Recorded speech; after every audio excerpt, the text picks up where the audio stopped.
Bulletin में खुशामदीद। सबसे पहले एक आलमी मंजरनामे से खबर है। कनाडा के वजीर आज़म जस्टिन ट्रूडो ने मुस्ताफ़ी होने का ऐलान कर दिया है। इसके लिए हम बात करेंगे टोरंटो में मौजूद जियो न्यूज़ के नुमाइंदे बदर मुनीर चौधरी से। बदर मुनीर, क्या कहा है जस्टिन ट्रूडो ने अपने ऐलान में? जी, ऐलान कर दिया है वजीर आज़म कनाडा जस्टिन ट्रूडो ने लिबरल पार्टी ऑफ कनाडा की लीडरशिप से रिजाइन का ऐलान किया है। साथ ही उन्होंने कहा है कि वो नए लीडर बनने तक प्राइम मिनिस्टर के मनसब पर रहेंगे।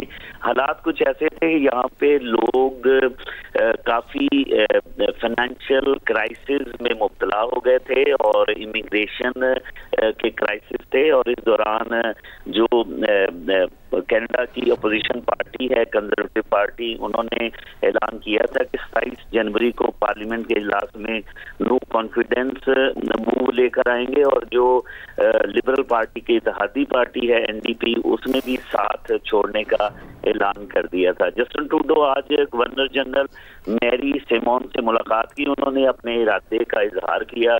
गवर्नर जनरल ने उनकी ये दरख्वास्त मंजूर कर ली है। पार्लियामेंट को जस्टिन ट्रूडो ने प्रोरोग कर दिया है 24 मार्च तक। उनका कहना है कि वो नए लीडर बनने तक प्राइम मिनिस्टर रहेंगे। 2013 में Justin Trudeau liberal party of Canada के लीडर बने थे और 2015 से वो कनाडा के वजीर आजम रहे हैं, और कनाडा की तारीख में सबसे शुक्रिया आपका बदर मुनीर। आप हमें तफसील से आगाह कर रहे थे। कनाडा के वजीर आजम ने मुस्ताफी होने का ऐलान कर दिया है।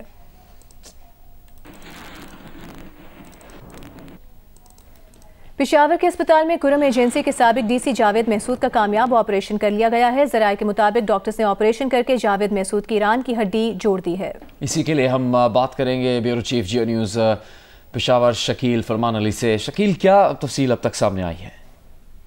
देखिए, इस तरह है कि एक तो कामयाब ऑपरेशन हुआ है जावेद महसूद साहब का, और उनकी जो है जिसमें 3 गोलियां लगी थी वो जो है अभी तक नहीं निकाली गई है, लेकिन उनका जो है ऑपरेशन किया गया, उनकी रान की हड्डी जो है जोड़ दी का हम फैसला सामने आया खैबर पख्तूनख्वा हुकूमत का इस हवाले से कि जिस जो हमला हुआ है उसके बाद कि फिलहाल कुरम मुतासरीन की मजीद इमदाद जो है वो रोक दी गई है, और वज़ीर आला ने कुरम के मुतासरीन को माली इमदाद देने के अहकाम जारी किए थे। और इस हवाले से बगन में मुतासरा घरों और दुकानों का 90% जो है वो सर्वे मुकम्मल किया गया था। और ये भी बताया गया है कि साबिक डीसी जो है काफिले की रवानगी से एक रात कबल जरगा मेंबरान से मुलाकात की थी, और जरगा मेंबरान की रजामंदी से जो है 12 बजे काफिला ले जाने का फैसला किया गया था। और जावेद महसूद साहब जो है वो 2 जो नाराज अमायदीन थे उनको मनाने और रोड खुलवाने गए थे, और इसी दौरान जो है जावेद महसूद साहब जब सदर से छपरी आ रहे थे तो बगन चौक पर उनकी गाड़ी पर फायरिंग हुई, और ड्राइवर ने जैसे ही वापसी के लिए गाड़ी घुमाई, इसी दौरान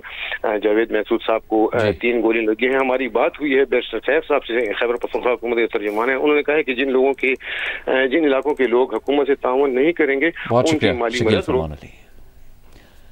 इसके अलावा बगन में डीसी कुरम जावेदुल्लाह महसूद पर हमले में मुलविस एक और मुलजिम को गिरफ्तार कर लिया गया है। जिला इंतजामिया के मुताबिक मुकदमे में नामजद 5 मुलजिमान में से अब तक 3 मुलजिमान गिरफ्तार हो चुके हैं। इसी दौरान पारा चिनार प्रेस क्लब के बाहर धरना देकर सड़क बंद करने वाले 200 से ज्यादा अफराद के खिलाफ मुकदमा दर्ज कर लिया गया है।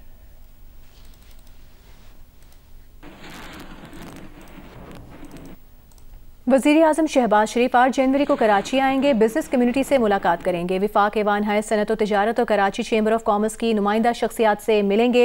वज़ीर आज़म पाकिस्तान स्टॉक एक्सचेंज भी जाएंगे। उनके साथ वज़ीर ख़जाना और चेयरमैन FPR समेत अहम वज़रा भी होंगे। वज़ीर आज़म साउथ एशिया पोर्ट टर्मिनल पर फेसलेस सिस्टम का जायजा भी लेंगे।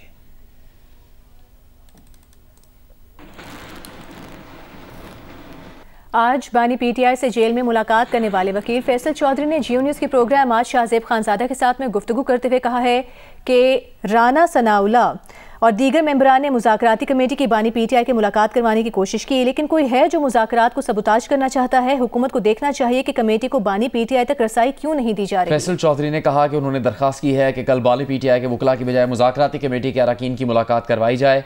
देखिए बानी PTI से जेल में मुलाकात करने वाले वकील फैसल चौधरी की तफसीली गुफ्तगू आज रात 10 बजे प्रोग्राम आज शाहजेब खानजादा के साथ में। हुकूमत अपोजिशन मुज़ाकराती अमल के मामले पर अपोजिशन ज़रा का कहना है कि अपोजिशन की मुज़ाकराती टीम बगैर किसी दबाव के बानी PTI से मुलाकात चाहती है। अपोजिशन चाहती है कि बानी PTI से अकेले में कम से कम 2.5 घंटे तक बगैर किसी तीसरे फरीक की मदाखलत के ये मुलाकात करवाई जाए। इसी दौरान ऑपोजिशन रुकन साहिबजादा हामिद रजा ने कहा है कि 25 मिनट की मुलाकात तो हर बार हो जाती है, लेकिन ये तो मखसूस नशिस्त है। चाहते हैं कि बानी PTI से ये मुलाकात कंट्रोल्ड माहौल में ना हो।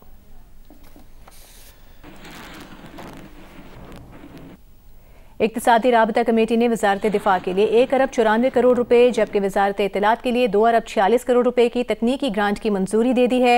फैसला वजीर खजाना मोहम्मद औरंगजेब की ज़ेर सदारत इजलास में किया गया। कौमी कमीशन बराए ख़वातीन के लिए 5 अरब 27 करोड़ रुपए और वजारत तालीम के लिए 1.5 अरब रुपए की ग्रांट की मंजूरी भी दी गई। ECC ने वजारत दाखिला के लिए 65 करोड़ रुपए जारी करने की मंजूरी दी। ये रकम शंघाई कॉन्फ्रेंस के दौरान पुरतशद्दुद एहतजाज के दौरान तोड़े गए कैमरों की मरम्मत के लिए दी गई है।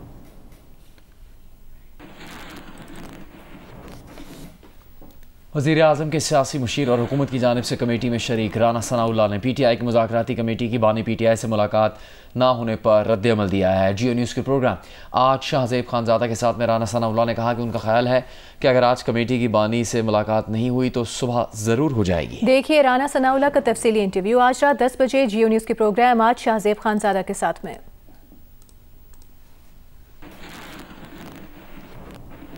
फैसलाबाद के इलाके तांदलियावाला में मुसल्लह अफराद ने थाने पर हमला करके लॉकअप में बंद मुखालिफ ग्रुप के 3 मुल्जिमान को फायरिंग करके कत्ल कर दिया। बात करेंगे इस बारे में नुमाइंदा जियो न्यूज़ हमाद अहमद से। हमाद, क्या तफसील पता लगी इस वाक़े की?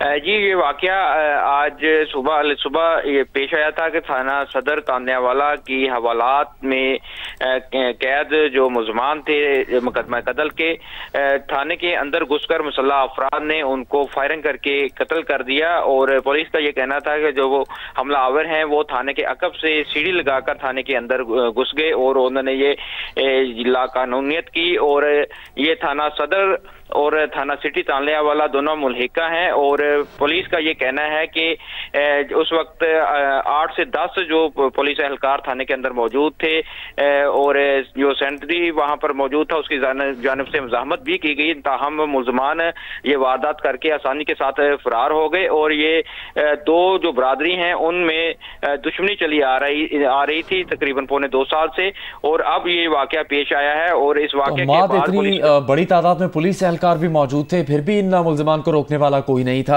कोई एक्शन लिया गया है अभी तक?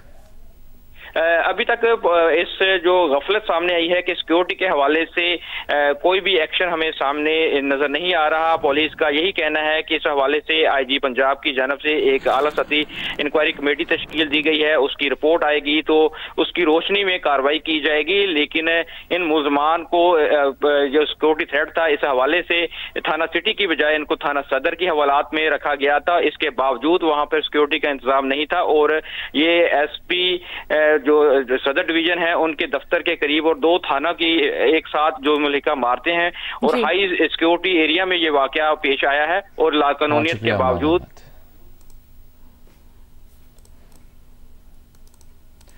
कश्ती हादसे के बाद फैसलाबाद जोन FIA के डायरेक्टर और डेप्यूटी डायरेक्टर्स ओहदे से हटा दिए गए हैं। 12 डेप्यूटी डायरेक्टर्स और असिस्टेंट डायरेक्टर्स को चार्जशीट किया गया। 30 अफसर मुअत्तल किए गए। इंसानी स्मगलरों के 10 करोड़ 90 लाख के अकाउंट्स मुंजमद कर दिए गए हैं। Additional director general FIA Saqib Sultan ने कौमी असेंबली कायमा कमेटी दाखिला को ब्रीफिंग में बताया कि FIA के 13 अफसरान गिरफ्तार किए जा चुके हैं। साल 2024 में इंसानी स्मगलर्स के खिलाफ 276 मुकदमा दर्ज किए गए। उन्होंने कहा कि लोग उम्रे की आड़ में यहाँ से जाते हैं, आगे जाकर गायब हो जाते हैं। बैरून मुल्क जाने वाले गरीब लोग नहीं हैं, महज ज्यादा पैसे की लालच में यूरोप जाने का फैसला करते हैं। ज्यादातर पंजाब के लोग यूरोप जाते हैं।